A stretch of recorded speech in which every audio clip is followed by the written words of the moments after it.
नमस्कार, आप देख रहे हैं टाइम्स टुडे उत्तर प्रदेश। इस वक्त की खबर नई दिल्ली से। पीएम नरेंद्र मोदी ने पूर्व प्रधानमंत्री डॉक्टर मनमोहन सिंह के लिए क्या कुछ कहा है उनके निधन पर। सीधे आइए हम आपको सुनवाते हैं। पूर्व प्रधानमंत्री डॉक्टर मनमोहन सिंह जी के निधन ने हम सभी के हृदय को गहरी पीड़ा पहुंचाई है। उनका जाना एक राष्ट्र के रूप में भी हमारे लिए बहुत बड़ी क्षति है। विभाजन के उस दौर में बहुत कुछ खोकर भारत आना और यहाँ जीवन के हर क्षेत्र में उपलब्धियां हासिल करना ये सामान्य बात नहीं है।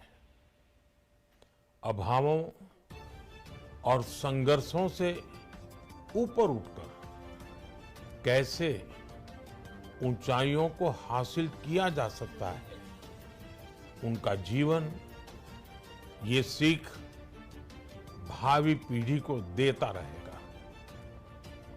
एक नेक इंसान के रूप में, एक विद्वान अर्थशास्त्री के रूप में और रिफॉर्म्स के प्रति समर्पित लीडर के रूप में उन्हें हमेशा याद किया जाएगा। एक अर्थशास्त्री के रूप में उन्होंने अलग अलग स्तर पर भारत सरकार में अनेक सेवाएं दी। एक चुनौतीपूर्ण समय में उन्होंने रिजर्व बैंक के गवर्नर की भूमिका निभाई। पूर्व प्रधानमंत्री भारत रत्न श्री पीवी नरसिम्हा राव जी की सरकार के वित्त मंत्री रहते हुए उन्होंने वित्तीय संकट से घिरे देश को एक नई अर्थव्यवस्था के मार्ग पर प्रशस्त किया। प्रधानमंत्री के रूप में देश के विकास में और प्रगति में उनके योगदान को हमेशा याद किया जाएगा। जनता के प्रति, देश के विकास के प्रति उनका जो कमिटमेंट था उसे हमेशा बहुत सम्मान से देखा जाएगा। डॉक्टर मनमोहन सिंह जी का जीवन उनकी ईमानदारी और सादगी का प्रतिबिंब था। वो विलक्षण सांसद थे। उनकी विनम्रता, सौम्यता और उनकी बौद्धिकता उनके संसदीय जीवन की पहचान बनी।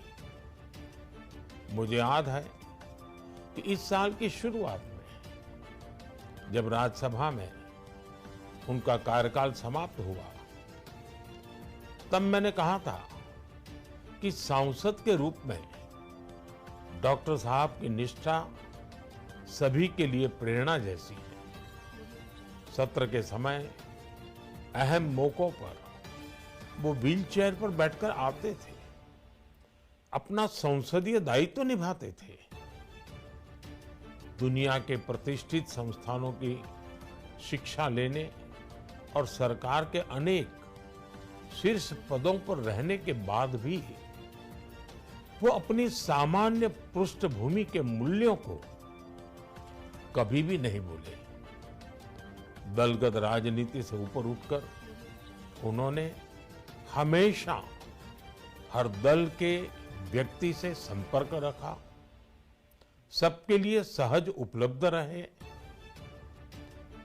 जब मैं मुख्यमंत्री था तब डॉक्टर मनमोहन सिंह जी के साथ राष्ट्रीय और अंतर्राष्ट्रीय अनेक विषयों पर उनसे खुले मन से चर्चाएं होती थी। यहाँ दिल्ली आने के बाद भी मेरी उनसे समय समय पर बात होती थी, मुलाकात होती थी। मुझे उनसे हुई मुलाकातें, देश को लेकर हुई चर्चाएं हमेशा याद रहेगी। अभी जब उनका जन्मदिन था तब भी मैंने उनसे बात की थी। आज इस कठिन घड़ी में मैं उनके परिवार के प्रति अपनी संवेदनाएं व्यक्त करता हूं। मैं डॉक्टर मनमोहन सिंह जी को सभी देशवासियों की तरफ से श्रद्धांजलि अर्पित करता हूं।